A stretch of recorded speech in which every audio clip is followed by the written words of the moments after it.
இந்த தமிழக இந்த மத்திய பட்ஜெட் தொடர்பாக நம்முடைய திராவிட முன்னேற்ற கழகத்தின் செய்தி தொடர்பு குழு தலைவர் TKS இளங்கோவன் நம்மோடு இணைந்திருக்கிறார். அவர் இந்த பட்ஜெட் தொடர்பான கருத்துக்களை கேட்கலாம். இளங்கோவன் சார், வணக்கம் சார். வணக்கம். இந்த மத்திய நிதிநிலை அறிக்கை 2026-27 தொடர்பாக உங்களுடைய கருத்து என்ன சார்? இந்த நிதிநிலை அறிக்கை தமிழ்நாட்டுக்கென்று மாநில அரசுகளுக்கு உரிய தேவையான நிதி பகிர்வை அளிக்கவில்லை. இவர்கள் நிறைய வாக்குறுதிகளை அளித்திருக்கிறார்கள். சாமானிய மக்களுக்கான பட்ஜெட் என்று வாக்குறுதி கொடுக்கிறார்கள்.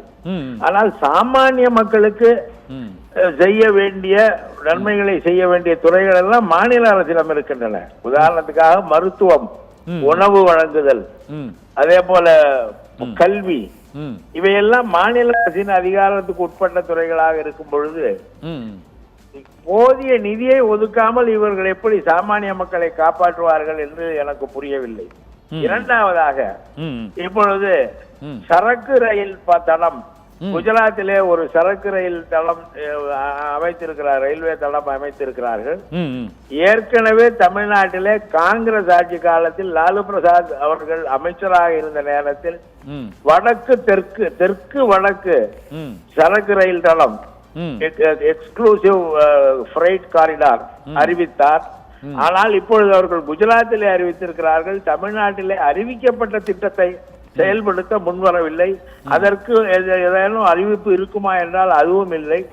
குறிப்பாக இந்த பட்ஜெட் மட்டுமல்ல, இந்த அரசே தமிழ்நாட்டுக்கு எதிரான, தமிழ்நாட்டின் நலனுக்கு எதிரான அரசாக அவர்களுடைய எல்லா திட்டங்களிலும் அதை செய்து வருகிறார்கள். 25 கோடி சாமானிய மக்களுக்கு வாழ்க்கை கொடுக்குவோம் நாங்கள், அவர்கள் வளர்ந்திருக்கிறார்கள் என்றால் மாநில அரசின் திட்டங்களால் தான் அவர்கள் வளம் பெற்றிருக்கிறார்கள். அதை ஒன்றிய அரசின் திட்டமாக இவர்கள் சொல்லுவது என்பது பொய்யான தவறான தகவல். எனவே ஒட்டுமொத்தமாக எதிர்கட்சிகள் ஆளும் மாநிலங்களை புறக்கணிக்கும் வகையிலும் மாநிலங்களுக்கு உரிய நிதியை வழங்குவதற்கான எந்த திட்டமும் இல்லாமல் 17 லட்சம் கோடி கடன் என்றால் எதற்காக அந்த கடன், யாருக்காக அந்த கடன்? ஒன்றிய அரசு மிகப்பெரிய அளவிலே நாங்கள் 5 டிரில்லியன் பொருளாதாரத்தை எட்டி விடுவோம் என்று சொன்னவர்கள் தானே இவர்கள். பல வாக்குறுதிகள் சொல்வதோடு வார்த்தையோடு நின்று விடும். 2 கோடி பேருக்கு ஆண்டுக்கு 2 கோடி பேருக்கு வேலை வாய்ப்பு தருவதாக மோடி சொன்னார். இதுவரை எவ்வளவு பேருக்கு வேலை வாய்ப்பு வழங்கி இருக்கிறார் என்று சொல்ல வேண்டும். இனியாவது வேலை வாய்ப்பு வழங்குவதற்கான என்ன திட்டத்தை கொண்டு வந்திருக்கிறார்கள் என்று சொல்ல வேண்டும். எந்த திட்டமும் இல்லாமல் மக்களுக்கு பயன்படாத ஒரு பட்ஜெட்டாக, அரசின் நிலங்களை எல்லாம் தனியாருக்கு விற்பனை செய்வதாக அந்த பட்ஜெட்டிலே விற்பனை செய்ய போவதாக அறிவிப்பு வந்திருக்கிறது. இது போல அரசின் சொத்துக்களை தனியாருக்கு தாரை வார்க்கும் ஒரு நடவடிக்கையை தவிர மக்களுக்கான எந்தவித திட்டங்களும் இந்த நிதிநிலை அறிக்கையில இல்லை. ஓகே இளங்கோவன் சார், இந்த மாநிலங்களுக்கான இந்த நிதி ஒதுக்கீடு குறித்து சொன்னீங்க. இந்த 16வது நிதிக்குழு பரிந்துரையின்படி அந்த 1.4 லட்சம் கோடி மாநிலங்களுக்கு நிதி ஒதுக்கீடு செய்திருப்பதாக அறிவிக்கப்பட்டிருக்கிறது. ஒன்று. இரண்டாவது, தமிழகத்திற்கு அந்த சென்னையிலிருந்து ஹைதராபாத்திற்கு, சென்னையிலிருந்து பெங்களூருக்கு அதிவிரைவு ரயில் திட்டம், ஹை ஸ்பீடு ரயில்வே திட்டங்கள் அறிவிக்கப்படும் சொல்லியிருக்கிறாங்க.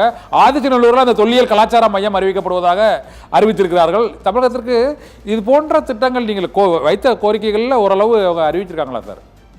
கீழடியை இன்னும் அங்கீகரிக்கவில்லையே. கீழடி ஆய்வை அங்கீகாரமே கொடுக்க மறுக்கிறார்களே. ஆதிச்சநல்லூருக்கு அவர்கள் ஒரு அங்கீகாரம் கொடுப்பதாக சொல்லி இருக்கிறார்களே தவிர கீழடி போல நிலைமைதான் அதற்கும் ஏற்படும் என்று நான் கருதுகிறேன். அதே போல 1 லட்சம் ஒவ்வொரு மாநிலத்திற்கும் அவர்களுடைய நிதி பங்களிப்பில், வரி பங்களிப்பில் எவ்வளவு வழங்க வேண்டும் என்கிற புள்ளி விவரங்களை கொடுத்தால் எந்த மாநிலத்துக்கு எவ்வளவு வழங்கி இருக்கிறார்கள் என்று தெரியும்.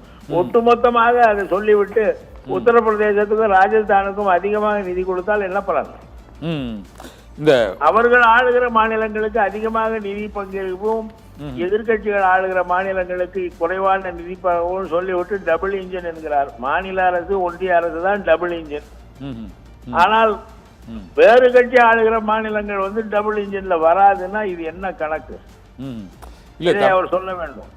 இளங்கோவன் சார், தமிழகத்திற்கான திட்டங்கள் கடந்த முறை இந்த தமிழகம் என்ற பெயரே உச்சரிக்கலைன்னு ஒரு குற்றச்சாட்டு இருந்தது. ஆனால் இந்த முறை தமிழகத்திற்கு ஒரு 4-5 அறிவிப்புகளை வெளியிட்டிருக்கிறார்கள். இது ஒரு 5 மாநில தேர்தல்கள் வரக்கூடிய ஒரு சூழ்நிலையில தமிழ்நாடு, கேரளா, இது தவிர மேற்கு வங்காளம் உள்ளிட்ட மாநிலங்கள், அசாம் உள்ளிட்ட மாநிலங்களுக்கு வரக்கூடிய நிலையில இது போன்ற அவங்க அறிவிப்புகளை வெளியிட்டதை எப்படி பாக்குறீங்க சார்?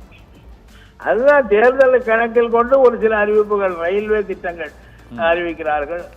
அவர் 2 ரயில் பெங்களூர் மக்களுக்கு வசதிக்காக அந்த ரயில்வே திட்டங்கள் அறிவித்திருக்கிறார்களா, தமிழ்நாட்டின் வசதிக்காக அறிவிக்கிறார்களா என்று கூட தெரியவில்லை. ஆனால் அறிவிக்கிறார்கள். என்ன செய்ய வேண்டுமோ ஒரு மாநில அரசுக்கு அதை செய்ய வேண்டும்.